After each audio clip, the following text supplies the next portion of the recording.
Ala eh! Ala eh. Ala eh. Ala eh! Ala eh. Ala eh.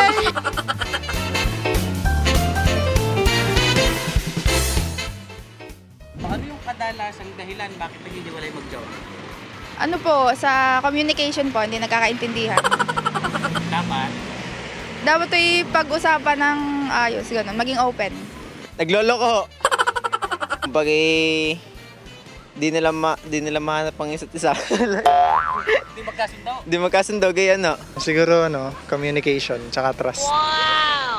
Walang time, di po nakakapag-communicate po. So, yung mga problema po na dapat sana napapag-usapan at naaayos agad, hindi po napapag-usapan naman. Third party po. And ano rin po, financial problems rin po. Hindi pa po. Cheating po. Niloloko. Opo. Ano sa tingin yung kalimitang dahilan bakit naghihiwalay yung mag-jowa? Kung nagsiselo, syempre. Kasi may mga ano pa silang dahil sa cellphone. Ano pa ba? Ako hiwalay na kasi. Selos lang kasi ako. Cheating? Panlalaki ganun. Panluloko po. Ano klaseng paluloko? Cheating. Yung babae, yung kabet, gano'n. Mga third party, mga ganun. Yun.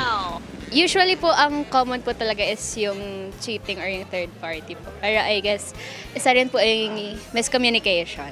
Yes. Di ba naman po?